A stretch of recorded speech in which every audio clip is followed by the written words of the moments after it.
Você faz ideia de quanto esforço e quantas trapalhadas foram necessárias para Telema ser o que é hoje? Nesse vídeo você vai descobrir as batalhas épicas de Phyllis Seckler, uma figura crucial na história da Astrum Argentum e da Ordo Templi Orientis. Ela não só preservou a biblioteca de Aleister Crowley, com livros, manuscritos, hobbies e quadros, mas também foi essencial na iniciação de nomes importantes como James Wasserman e James Daniel Gunter. Inclusive, com as suas economias pessoais, ela financiou esforços fundamentais para a continuidade de Telema. Mas no final do vídeo tem uma reviravolta sobre os esforços que ela fez. Sejam bem-vindos ao canal Sirius 93. Se você ou alguém que você conhece está procurando psicoterapia online, entre em contato comigo pelos links abaixo. Eu vou adiantar que hoje tem muita leitura de cartas, porque a história a seguir é cheia de detalhes, mas fundamental para entender que os conflitos da OTO deixaram de ser fraternais e viraram conflitos de ruptura. Em 28 de abril de 1976, Phyllis Seckler informou a Mota sobre a morte de Sasha Guerra e levantou a possibilidade de Mota comprar a propriedade dos bens de Guerra, caso Mota se interessasse em ir até a Califórnia para lutar por isso. Seckler estava repetindo um conselho que havia recebido do legista do condado de Calaveras, Adolf Gualdoni, que estava encarregado da propriedade dos Germer. Seckler disse a Mota: "Você parece o mais interessado nos remanescentes literários de Crowley. Talvez você deva ficar com a biblioteca, mas pode ter que competir com outros licitantes. Quanto a mim, não faz parte da minha vontade de trabalhar com isto." Seckler também sugeriu que, se Mota não pudesse ir, ao menos mandasse um representante. Na última ida de Seckler ao condado, ela consultou um advogado, o Sr. Robin, e foi informada de que, na ausência de um testamento, tanto de Sasha quanto de Cal, a propriedade passaria para o Estado e seria vendida para pagar as dívidas do casal. Phyllis estava bem preocupada com a situação. A casa já havia sido vandalizada, e deixar os arquivos e a biblioteca lá largados era um grande risco, até mesmo de um incêndio. Ela perguntou se poderia ir até a propriedade ou organizar as coisas, mas isso só seria possível com o xerife ou o Sr. Gualdoni, que era um oficial do Estado e também responsável legal de executar os bens dos falecidos. Eles diziam não ter tempo, mesmo Phyllis se oferecendo para pagar tanto pelo tempo deles quanto por um lugar para guardar o material. Ninguém deu ouvidos. Devido à troca de cartas com Marcelo Mota, o brasileiro pediu que o seu instruído James Wasserman, que morava em Nova York, fosse até a Califórnia, do outro lado do país, com uma procuração para defender os interesses de Marcelo. Isso trouxe muita legitimidade ao pedido de Phyllis, que, mesmo tendo contratado um advogado chamado Sr. Airola, ainda encontrava dificuldades com o condado de Calaveras.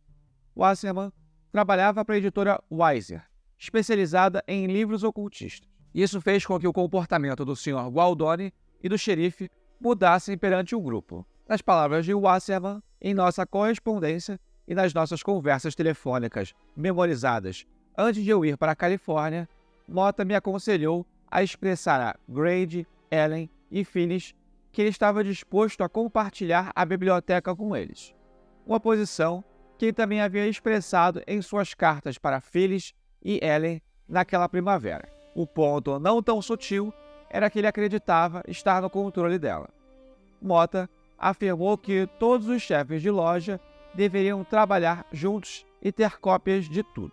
O uso do termo chefes de loja por Mota era uma paráfrase do Testamento de Germer, que se referia a chefes da ordem, como aqueles que tinham o direito de herdar a propriedade da OTO. Lembre-se de que Mota acreditava que Germer o havia feito um chefe de loja. Ele me disse para dizer que a biblioteca deveria permanecer nos Estados Unidos e até estava disposto a compartilhar os seus royalties na porção de Crowley dos comentários de Al, com a condição de que eles estabelecessem legalmente a OTO nos Estados Unidos. Ele queria que eu desculpasse sua falta de contato com eles, explicando que ele havia acabado de sair do deserto. A presença de Wasserman foi uma bênção disfarçada. Por um lado, escancarou o quanto que o Sr. Gualdoni não levou a sério as alegações e o interesse de Phyllis. Mas agora que havia um homem, representante de uma editora de livros, dizendo que a biblioteca tinha valor, isso mudou a receptividade do legista para com o grupo. Segundo Phyllis, então, através de comunicações com James Wasserman, descobrimos que Gualdoni prometeu a ele acesso à propriedade de Germer para pegar toda a bagunça de papéis restantes no chão e garantir que fossem armazenados. Ellen e eu ficamos indignados. Trabalhamos por meses para conseguir acesso à propriedade para fazer isso e fomos enroladas pelo Sr. Gualdoni. Agora, um homem de Nova York e representante de uma editora seria permitido fazer isso. Mota escreveu para Phyllis: eu peço a vocês para trabalharem com Wasserman e confiarem nele como se confiassem em mim. Mota escreveu também para Ellen Parsons Smith, dizendo as mesmas coisas. No mesmo dia, ele foi até o consulado dos Estados Unidos da América, no Rio de Janeiro, e preparou uma procuração geral para Wasserman. Mota telefonou para Wasserman para explicar sobre a procuração e pediu a ele que se mantivesse em contato o tempo todo. Em algum momento, Ellen diz ao Weiser que não quer que o nome dela apareça nos livros de Mota. Com a pulga atrás da orelha, Mota diz expressamente ao Wasserman por telefone de que não deveria deixar McMurtry, Phyllis ou Ellen terem a posse da biblioteca a menos que eles pudessem exibir uma carta patente da OTO de Germer. Depois dos preparativos, Mota começou a ficar desconfiado. E em cartas de 7 e 10 de julho de 1976, Mota pediu ao Wasserman que procurasse uma carta de autorização de Sackler e Smith. Dia 10 de julho, Mota escreveu ao Wasserman: eu aceitarei como co-herdeiros na biblioteca telêmica qualquer pessoa que possa cumprir estes 2 pontos inalienáveis. 1. Mostrar uma carta do Sr. Germer reconhecendo-o ou reconhecendo-a como chefe de uma loja OTO, e cartas dele nos 6 meses anteriores ao seu falecimento, provando que a pessoa ainda era considerada em boa situação com ele. 2. Mostrar cartas da Sra. Germer após a morte do Sr. Germer, provando que ela os considerava como irmãos da OTO em boa situação com o Sr. Germer. Quero que você vá a West Point e contrate um advogado local para defender meus direitos, os direitos do Sr. Germer e os direitos da Sra. Germer. Um advogado local é melhor em uma cidade pequena. Ele será confiável. Peça dinheiro a quem você puder. Weiser, se ele ajudar como diz, ou KN, se você precisar para despesas. Se alguém mais puder provar a si mesmo nos pontos que mencionei acima, eles podem ficar com a minha parte de qualquer livro raro ou o valor deles. Eu exijo apenas cópias de todos os documentos e papéis não impressos na biblioteca. Estes devem ser enviados à custódia de KN com a compreensão de pertencerem a mim. Por escrito, por favor. Como você sabe, eu tenho uma lista do conteúdo impresso na biblioteca aqui, que o Sr. Germer me ordenou fazer quando eu estava lá, e da qual ele me ordenou manter uma cópia. Se você precisar dela, peça. Sem notícias de Wasserman, Mota pede ao seu instruído James Daniel Gunter, frater KN, que tente rastrear Wasserman e retorne o contato dizendo o que estava acontecendo. Com a chegada de Wasserman, Phyllis conta sobre 15 de julho. No meio de julho, James Wasserman chegou. Como ele tinha permissão para ir à residência de Germer e empacotar as coisas restantes, e Ellen e eu não tínhamos essa permissão ou um agendamento para fazer isso, decidimos levá-lo até lá.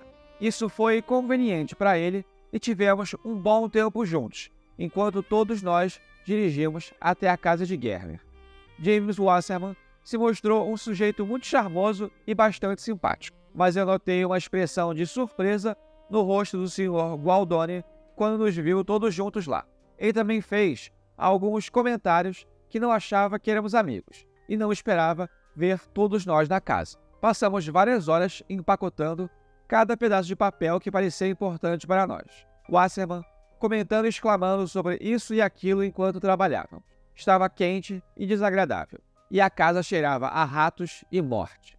Mas continuamos até que tudo fosse recolhido e colocado na caminhonete do Sr. Gualdoni. De lá, foi colocado no recém-concluído depósito de blocos de cimento em San Andreas, um pouco fora da cidade, e nos foi permitido ajudar a mover as caixas para o armazenamento. Elas permaneceriam lá sob os cuidados do Sr. Gualdoni até que o tribunal tomasse uma decisão. Além disso, o Sr. Gualdoni expressou alívio por Ellen e eu termos contratado um advogado para o nosso caso, pois ele tinha dúvidas de que tínhamos direito aos materiais. Nas palavras de Wasserman, o Sr. Gualdoni ficou muito à vontade quando nós três nos apresentamos como um grupo unido. Grady, em outra ocasião, já havia se estabelecido como um homem de bom caráter e apresentado a documentação necessária para ser reconhecido legalmente como representante legítimo da OTO.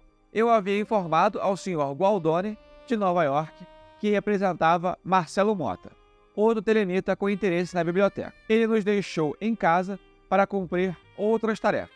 Encontramos um tesouro no meio de um completo caos. Havia mais material do que qualquer um esperava encontrar após o roubo de Brayton e os repetidos atos de vandalismo na casa. Limpamos o melhor que pudemos. Encontramos caixas e arquivos de papéis, algumas pinturas de Crowley e alguns livros. Phyllis continua. 2 dias depois, Grady e Wasserman e eu fomos novamente à casa de Germer, mas sem o Sr. Gualdoni. Recebemos permissão para entrar e verificar se realmente pegamos tudo. Encontramos mais alguns itens que estavam escondidos no armário e removemos o grande tapete da biblioteca, novamente com permissão.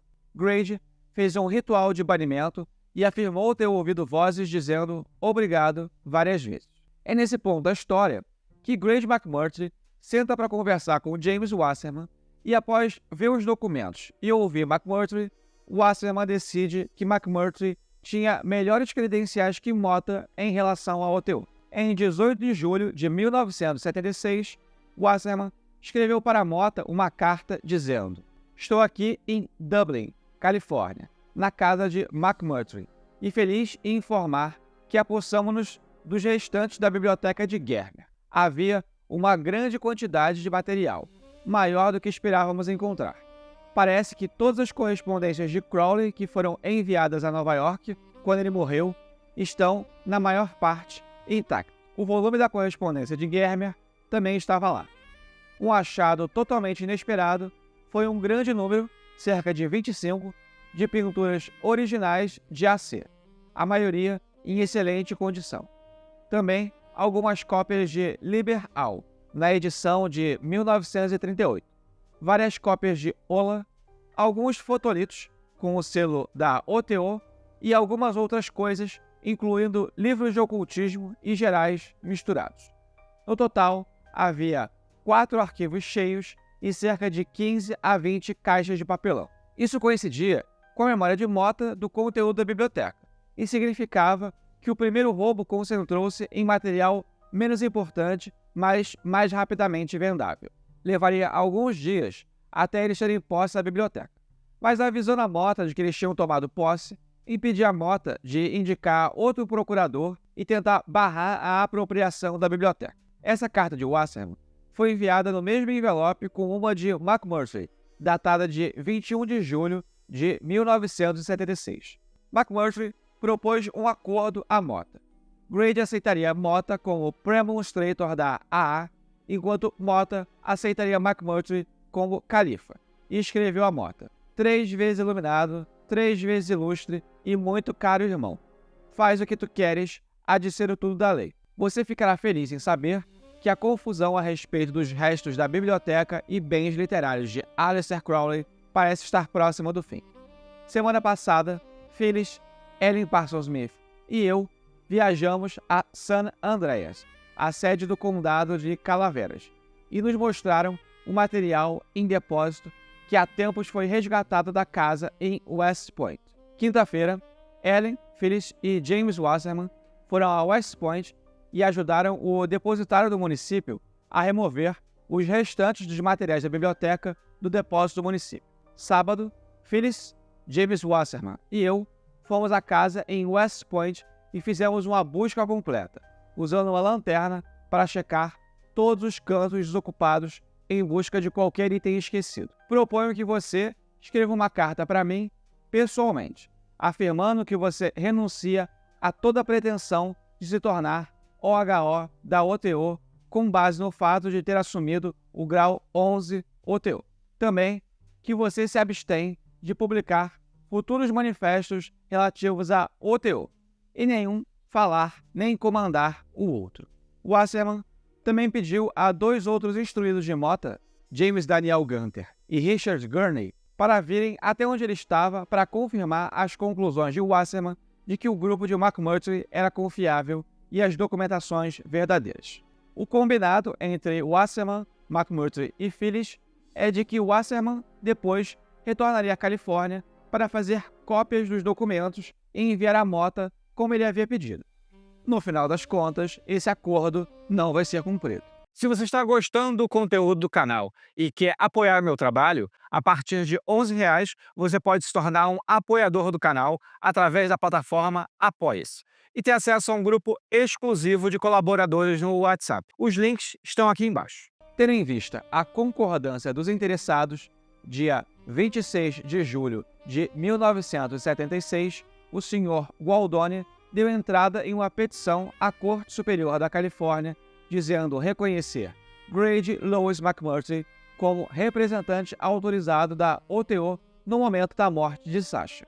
Nas palavras de Wasserman, sobre o dia seguinte, em 27 de julho, eu entrei para a OTO com Grady como meu iniciador, assistido por Ellen Parsons Smith.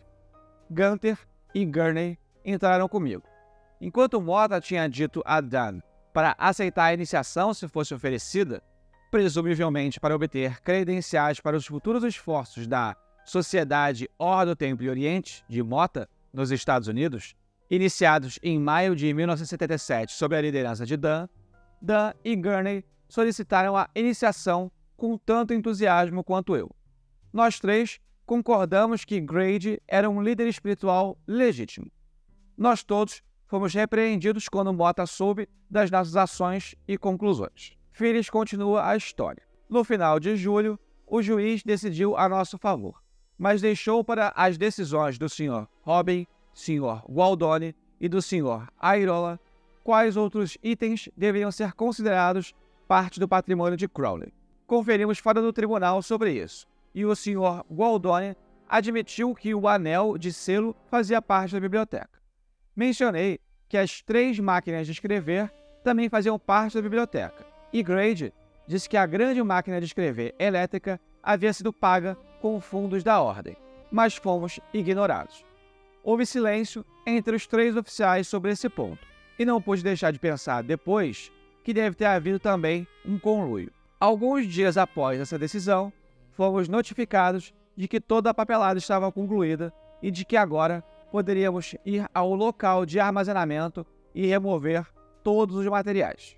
Grady e eu dirigimos até San Andreas e entreguei ao Sr. Airola $1.000 como seus honorários e mais 100 ao Sr. Gualdoni por sua parte na remoção da primeira carga de materiais para o armazenamento. Também paguei pelo armazenamento extra que o Sr. Gualdoni não havia cuidado, deixando as coisas atrasadas para que eu ficasse com isso.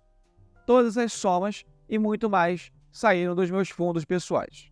No local de armazenamento, o Sr. Airola estava conosco e ficou lá lendo um dos livros da coleção. O Sr. Gualdoni chegou com sua caminhonete e um ajudante e, nervosamente, pegou as 3 máquinas de escrever bem debaixo dos nossos narizes, enquanto o nosso próprio advogado estava lá para ver o que estava sendo feito. Protestamos, mas todos disseram que as máquinas de escrever valiam $60.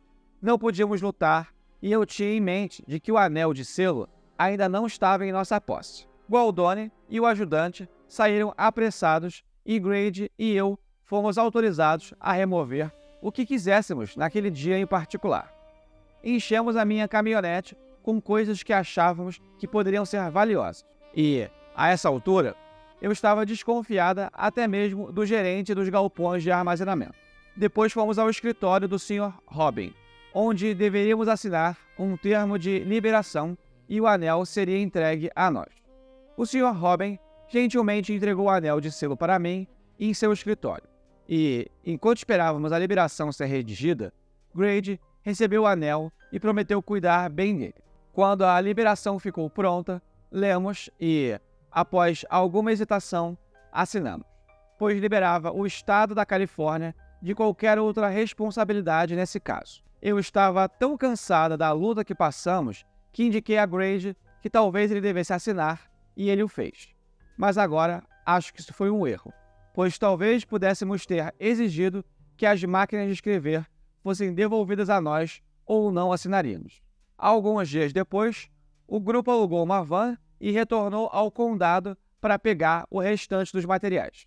No início de agosto, 30 grandes caixas foram levadas do depósito em Calaveras para a casa de Phyllis Sackler. Phyllis, de imediato, ficou preocupada. O material de Crowley não podia ficar na casa de Grady, que tinha amigos bem suspeitos e pouco cuidado. Na casa dela, também a expunha ao risco de acontecer o mesmo que com Sasha Guerre. Uma das primeiras coisas que Grady fez quando as caixas chegaram na casa de Phyllis foi ligar para vários amigos na Califórnia contando a história e onde o material estava. Entre agosto e setembro de 1976, Phyllis Sackler decidiu esconder os arquivos Crowley-Germer em um local seguro, conhecido apenas por ela e por Ellen Parsons Smith. O endereço na Avenida Portola, em Livermore, que era uma das empresas de depósito. Preocupada com as atitudes alcoolistas do seu ex-marido, ela recusou categoricamente deixar Grady se aproximar do arquivo.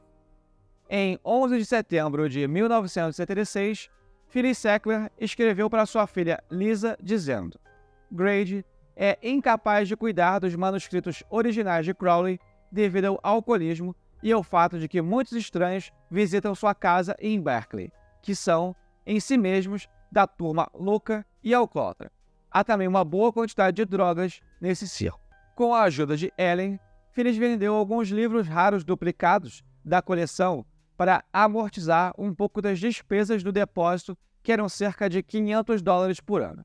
Em 12 de outubro de 1977, McMurtry funda a Telema Lodge, afirmando: que todos os telemitas saibam que eu, Himeneus Alpha 777, grau 9 OTO, 9 igual a 2, califa da Ordem do Templo Oriente de Aleister Crowley, Baphomet 666, por meio deste, concedo a Telema Lodge o título de Grande Loja da OTO. Logo em seguida, Grady inicia diversas pessoas no grau 9. Em 1º de dezembro de 1977, Phyllis escreve a Mota para avisá-lo de que McMurtry e William Heydrich estão expondo cartas íntimas de Mota para Germer, que estavam nos arquivos da biblioteca. Na opinião de Mota, que é corroborado por outras provas, a ideia de expor essas cartas, na verdade, tinha sido da própria Phyllis. Para Phyllis, o trabalho de Grady na AA não era verdadeiro. Ela o considerava um probacionista fracassado, que nunca havia entregado diários nem cumprido tarefas, e que agora estava distribuindo graus. Em 20 de março de 1979, Phyllis Sackler expulsou Grady McMurtry de sua linhagem da AA. Como contrapartida, ela esperava ser expulsa do califado e previu: provavelmente, eles logo declararão que não sou um membro da OTO. James Grebb, que era na época o grande secretário-geral da OTO, foi até a casa de Phyllis e mostrou para ela uma gravação de uma reunião do Supremo Conselho da OTO em que a expulsão de Phyllis era debatida. E, de fato, William Heydrich, que só era membro desde 1977, já havia enviado um aviso datado de 22 de abril de 1979, dizendo que todos os membros da OTO que desejassem permanecer em boa situação tinham de estabelecer suas condições de membros. Todos deveriam passar por uma cerimônia de juramento de lealdade a McMurtry. Quem se recusasse não seria mais considerado membro. Daí em diante, ela parou de usar o sobrenome McMurtry e voltou a ser Phyllis Sackler. Ela também criticou as tendências misóginas e práticas que encontrou dentro da OTO, mas depois que Heydrich emitiu o seu ultimato, ele deu um passo atrás e ofereceu a Phyllis uma patente para que Phyllis pudesse abrir a sua própria loja e iniciar até o grau 3, caso ela concordasse com o juramento. Phyllis reconsiderou, mudou sua atitude e aceitou o ritual de lealdade. Phyllis registra sobre o fim do casamento dela com Grady e continua: aqui, eu fiz todo esse trabalho para Grady e não aguentei mais. Ele me custou muito dinheiro. Eu não tinha mais dinheiro, então o tirei de lá. Eu gosto de dizer que o expulsei. Risos. Foi difícil fazer isso porque ele não queria sair. Em outras palavras, aqui estava alguém fornecendo tudo para ele. Então por que ele deveria desistir? De qualquer forma, finalmente o tirei. E então eu ia a algumas reuniões. Tenho que rir quando penso que foi James Grab que me salvou. Risos. Estávamos discutindo e eles disseram que se você não comparecer a essa reunião sobre você saindo e sendo excluído da auto e coisas assim, se você não comparecer, eles vão te remover automaticamente. Então eu disse, em um tom exasperado, tudo bem. Eu participei dessa reunião e então houve uma grande discussão. Grady queria que eu fizesse um juramento cerimonial, porque ele achava que isso significava que eu tinha que obedecê-lo. Eu argumentei que não ia obedecer a nenhum alcoólatra, de jeito nenhum. Risos. Não importa qual fosse o título dele. Então isso continuou, e todo mundo na sala finalmente viu o meu ponto. Então, James Grab disse, bem, eu vou fazer uma resolução. Todo mundo disse que iria prestar juramento comigo. James disse, vou fazer uma resolução de que, se você prestar o juramento, não significa que você tem que obedecer a Grady. E Grady disse, o que você disse? E James disse, você pode ler isso amanhã. Todo mundo votou a favor da resolução. Então fomos para outra sala e Grady ficou lá. E todos nós prestamos o juramento. Risos. Todos nós. Depois, voltamos para a sala principal. E Grady saiu e eu disse, Grady, quem pagou a sua viagem aqui para a Califórnia? Grady respondeu, você. Quem pagou pelo caminhão de mudança? Você. Quem te sustentou por tantos anos? Você. Quem pagou suas contas de médico e dentista? Você. E assim por diante. Finalmente, uma lágrima escorreu de seus olhos e ele disse, não temos filhos adoráveis? Querendo dizer, todas essas crianças. Risos. Mas eu tinha ganhado a batalha. Você vê? Então, depois disso, Grady teve que me entregar a 418 Lodge. Claro, o tempo todo eu tinha o 9º grau. Cal Germer me deu isso. Então, foi por causa de James Grab que eu não saí. Eu ia sair daquela sala em mais 2 minutos. Eu estava tão zangada, ia sair. Dane-se ele. Risos. Foi James que impediu isso. É com essa patente que Phyllis funda a 418 Lodge, inicialmente localizada em Oroville, Califórnia, e depois em Sacramento. Em outubro de 1978, Phyllis retornou como de costume ao depósito onde a biblioteca estava guardada, pagou as despesas até aquele momento e retornou para casa. Em 2 de abril de 1979, Phyllis foi até o depósito e, ao abrir o cadeado, encontrou o depósito completamente vazio. Até mesmo os tijolos e tábuas que haviam sido colocados para tirar as caixas do chão haviam sido levados. O cadeado não havia sido forçado nem arrombado. Phyllis correu até o escritório de administração do depósito e chamou a polícia, que fez um boletim de ocorrência. Quando chegou em casa, Phyllis ligou e notificou William Heydrich. Depois, ela ligou para Ellen, mas não conseguiu localizá-lo. A polícia não deu muita bola para o crime e as investigações nunca chegaram a lugar nenhum. Phyllis tentou novamente investigar por conta própria.